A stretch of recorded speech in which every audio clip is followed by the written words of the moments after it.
Hello, very beautiful community. Let's talk about why two of Putin's missiles hit the British Council offices in Kyiv and the EU delegation offices.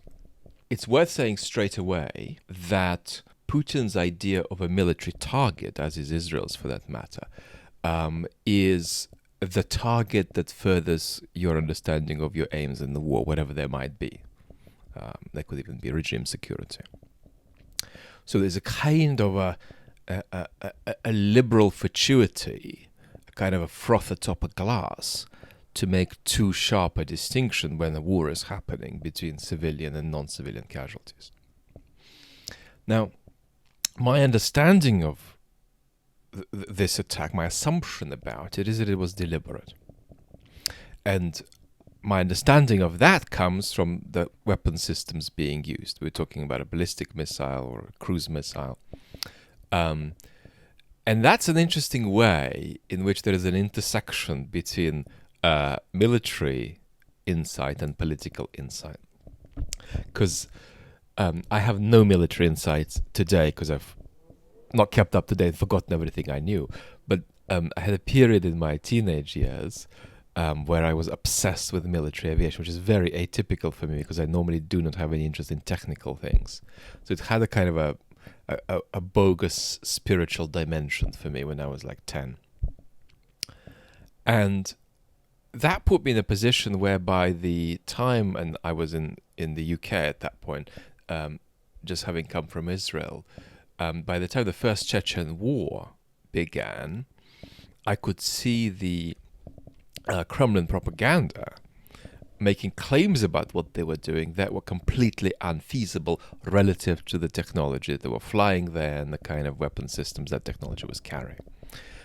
There's a very interesting way in which military insight can immediately defeat political claims this way. So on this assumption that this was deliberate, what's going on? The preponderant reaction, including the reaction of the British government, is look at how bad Putin is. We're going to do a mean tweet about him and we're going to summon the Russian ambassador.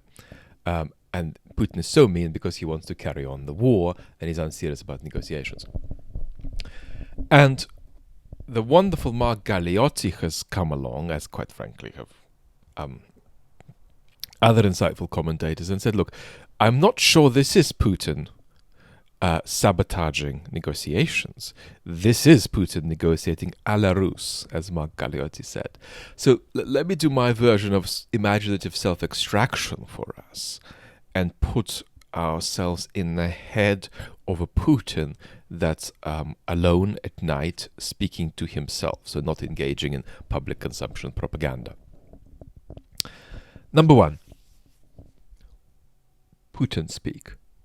What on earth is the British Council doing in Ukraine? They are engaging in soft power imperialism, and it's not their turf. Their turf sort of ends in Germany, and Putin might even think it ends with West Germany. That's it.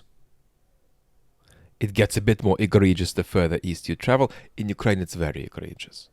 And they banned the British Council in Russia for being a provocative foreign agent and so on.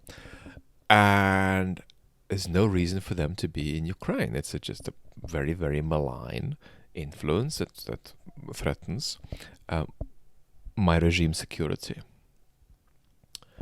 by creating artificial political moods in Ukraine that wouldn't be there if the West wasn't negatively interfering like this. That's the first thing. What the hell are these imperialists doing there?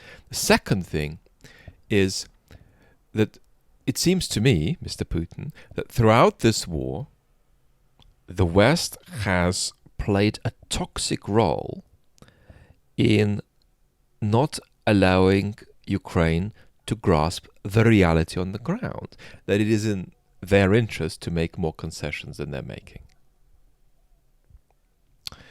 Putin has false views about this.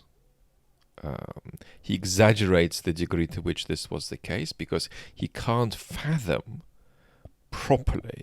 He sort of half gets it at most. He can't properly fathom that Ukraine has agency. Now, Ukraine has a military. Clearly, Zelensky is a real person. Yermak is a real person. They seem to be doing something. But that doesn't lead Putin to the conclusion that there's quite real agency there. The worst kind of intransigence in resisting the Russians must, in the end, for all the truth about these people being real and they're making decisions, but must in the end come from Western interference. Malign Western interference in Ukraine is fundamentally the reason for Ukraine's most intransigent resistance to Russian imperialism. So this says, guys, get out. Get out. Stop telling the Ukrainians to keep resisting us. Stop talking about how you're going to have some kind of peacekeeping force in Ukraine. You're not. But the fact that you're saying that you are, even though I know you're not, feels awkward to me. I don't like it. It feels threatening. Threatens my ambitions and threatens my regime security. So get out. Get out. Because you being there is an obstacle to the resolution of the conflict. Now, Putin's conception of the resolution of the conflict is neutral about whether the war continues or whether it doesn't. Because what Putin aspires to fundamentally, this not being a territorial war, is the non-independence of Ukraine. And the non-independence of Ukraine as a factor that then further spirals various kinds of democratic decline in the West and further strategic decline in the West. Putin couldn't give a hoot whether he achieves that by war or peace. So for him, bombing Ukrainians, bombing the British Council building, is a way of engaging in negotiations. And engaging in negotiations by meeting Trump and so on is a way of winning the war. So, first of all, these guys shouldn't be there. It's sort of illegitimate projection of imperial soft power. Secondly, stop poisoning the Ukrainians into an intransigent opposition to my goals. No? Stop doing that. Because if you stepped back, we could resolve this more quickly. On my terms, but more quickly. So it doesn't mean that Putin epistemically is in the stance, I'm going to prolong the war. He's not. He's not. He thinks that doing this could conceivably shorten the war too. So, and it's important to help with your thinking about the world and thinking about your opponents and your enemies three-dimensionally, that you engage in this bit of imaginative self-extraction. And if you do, then you won't be platitudinously repeating the idea, well, this is because Putin has no interest in negotiations. Back to Mark, these are negotiations à la Russe, and Putin bombs to negotiate and negotiates to win the war. Lots of love.